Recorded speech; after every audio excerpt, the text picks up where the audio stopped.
ಯಾವೆಲ್ಲ ಸಂಘಟನೆಗಳು ಭಾಗಿಯಾಗಿದ್ದಾರೆ, ಜೊತೆಗೆ ನಿಮ್ಮ ಪ್ರಮುಖ ಬೇಡಿಕೆಗಳೇನು? ಇದು ಅಖಿಲ ಭಾರತ ಮುಷ್ಕರ. ಈ ಮುಷ್ಕರ 10ಕ್ಕೂ ಹೆಚ್ಚು ಕಾರ್ಮಿಕ ಸಂಘಟನೆಗಳು ಕರೆ ಕೊಟ್ಟಿದೆ.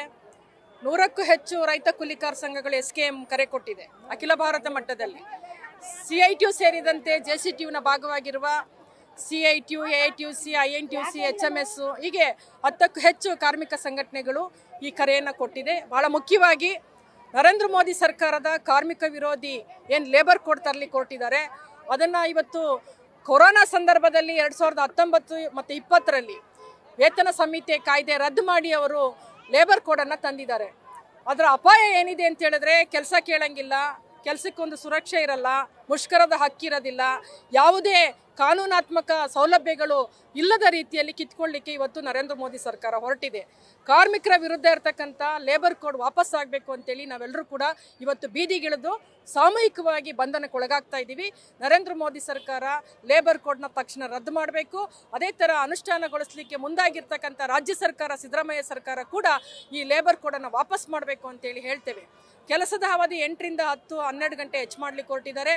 ಇವತ್ತು IT-BT ಕಾರ್ಪೊರೇಟ್ ಬಂಡವಾಳಶಾಹಿಗಳಿಗೆ, ಕಾರ್ಮಿಕರನ್ನ ಗುಲಾಮಗಿರಿಗೆ ನೂಕುವಂಥ ನೀತಿಗಳನ್ನ ತರಲಿಕ್ಕೆ ಹೊರಟಿದ್ದಾರೆ.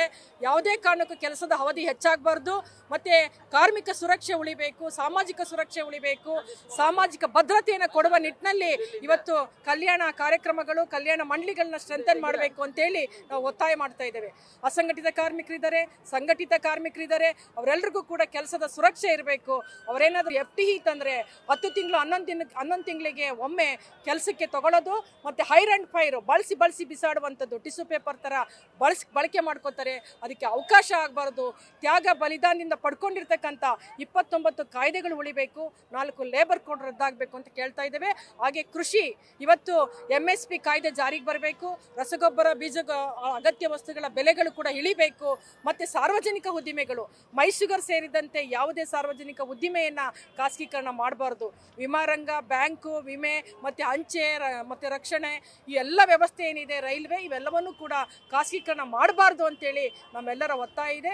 ಈ ಒಂದು ಹೋರಾಟ ಯಶಸ್ವಿಯಾಗುತ್ತೆ. ಇವತ್ತು ಇಡೀ ದೇಶದಲ್ಲಿ 20 ಕೋಟಿಗೂ ಅಧಿಕ ಜನ ಬೀದಿಗಿಳಿದು ನಾವು ಕೇಳ್ತಾ ಇದ್ದೇವೆ, ನೀವೇನಾದರೂ ಕಾರ್ಮಿಕರ ವಿರುದ್ಧ ಬಂದರೆ ನಿಮ್ಮನ್ನು ಇಳಿಸುವಂಥ ಎಚ್ಚರಿಕೆಯನ್ನು ನಾವು ಕೊಡ್ತೇವೆ ಅಂತೇಳಿ ಹೇಳ್ತಾ, ಈ ಸಂದರ್ಭದಲ್ಲಿ ಎಲ್ಲ ಕಾರ್ಮಿಕ ಬಂಧುಗಳು ಭಾಗವಹಿಸಿದ್ದಾರೆ, ಅವರಿಗೆ ಮತ್ತೊಮ್ಮೆ ಸ್ವಾಗತ ಕೋರ್ತೇನೆ. ಇಡೀ ದೇಶದಾದ್ಯಂತ 500ಕ್ಕೂ ಹೆಚ್ಚು ಕಾರ್ಮಿಕ, ರೈತ, ಕೂಲಿಕಾರ ಸಂಘಟನೆಗಳು, ಮಹಿಳಾ ಸಂಘಟನೆಗಳು, ಯುವಕ ಸಂಘಟನೆಗಳು ಎಲ್ಲರೂ ಸೇರಿ ಇಡೀ ದೇಶದಾದ್ಯಂತ ಈ ಹೋರಾಟವನ್ನು 25 ಕೋಟಿಗೂ ಹೆಚ್ಚು ಜನ ಇವತ್ತು ಬೀದಿಗೆ ಇಳಿತಾ ಇದ್ದೀವಿ. ಯಾಕೆ ಅಂದರೆ, ಈ 11 ವರ್ಷದ ಅವಧಿನಲ್ಲಿ ನರೇಂದ್ರ ಮೋದಿಯವರು ಮಾಡಿದಂಥ ಅತ್ಯಂತ ಜನವಿರೋಧಿಯಾದಂಥ ನೀತಿಗಳನ್ನು ವಿರೋಧಿಸ್ತಾನೇ ಇವರು 11 ವರ್ಷ ತುಂಬಿ 11 ಅವತಾರ ಮಾಡಿದ್ದಾರೆ. 11 ವರ್ಷದಲ್ಲಿ 12ನೇ ವರ್ಷದಲ್ಲಿ ಏನು ಮಾಡ್ತಾರೆ, ಯಾವ ಅವತಾರವನ್ನು ಅವರು ಎತ್ತುತ್ತಾರೆ, ಇಡೀ ದೇಶದ ಕಾರ್ಪೊರೇಟ್ ಕಂಪನಿಗಳಿಗೆ ಮಾತ್ರನೇ ಸೀಮಿತ ಆಗಿದ್ದಾರೆ ಹೊರತು, ಅವರ ಪೋಷಣೆ ಮಾಡ್ತಾ ಇದ್ದಾರೆ ಹೊರತು, ಕೋಮುವಾದವನ್ನು ಅವರು ಉನ್ಮಾದಕ್ಕೆ ತಗೊಂಡೋಗ್ತಾ ಇದ್ದಾರೆ ಹೊರತು, ಜನ ವಿಭಾಗದ ಸಮಸ್ಯೆಗಳನ್ನು ಬಗೆಹರಿಸೋದ್ರಲ್ಲಿ ಸಂಪೂರ್ಣವಾಗಿ ವಿಫಲರಾಗಿದ್ದಾರೆ. ಅದರಲ್ಲಿ ಕಾರ್ಮಿಕ ಕಾನೂನುಗಳನ್ನು ಇವತ್ತು ನಾಶ ಮಾಡ್ತಾ ಇದ್ದಾರೆ, ರೈತರ ಬದುಕನ್ನು ಇವತ್ತು ನಾಶ ಮಾಡ್ತಾ ಇದ್ದಾರೆ, ಕೂಲಿಕಾರರ ಬದುಕನ್ನು ಇವತ್ತು ನಾಶ ಮಾಡ್ತಾ ಇದ್ದಾರೆ, ಮಹಿಳೆಯರ ಮೇಲೆ ಪ್ರತಿದಿನ ಅತ್ಯಾಚಾರಗಳು ನಡೀತಾ ಇದ್ದಾವೆ, ದಲಿತರ ಮೇಲೆ ಅತ್ಯಾಚಾರಗಳು ನಡೀತಾ ಇದ್ದಾವೆ. ಎಲ್ಲ ಜನ ವಿಭಾಗವನ್ನು ಇವತ್ತು ಒಂದಲ್ಲ ಒಂದು ಇಕ್ಕಟ್ಟಿಗೆ ಸಿಕ್ಕಿಸುವ ಮೂಲಕ ಕೇವಲ ಕಾರ್ಪೊರೇಟ್ ಕಂಪನಿಗಳಿಗೆ ವರ್ಷಕ್ಕೆ ಒಂದು ಬಾರಿ ಅವರು 10,000 ಕೋಟಿಗೂ 10 ಲಕ್ಷ ಕೋಟಿಗೂ ಹೆಚ್ಚು ಬಕ್ಷೀಸನ್ನು ಕೊಡ್ತಾರೆ.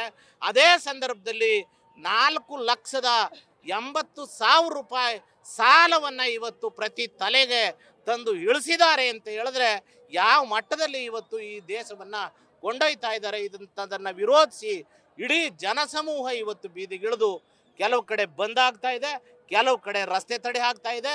ನಾವಿವತ್ತು ಸಾಮೂಹಿಕವಾಗಿ ಬಂಧನಕ್ಕೆ ಒಳಗಾಗೋದ್ರ ಮೂಲಕ ಈ ಸರ್ಕಾರದ ನೀತಿಯನ್ನು ಹಿಮ್ಮೆಟ್ಟಿಸಲಿಕ್ಕೆ ಇವತ್ತು ಸೇರಿದ್ದೀವಿ.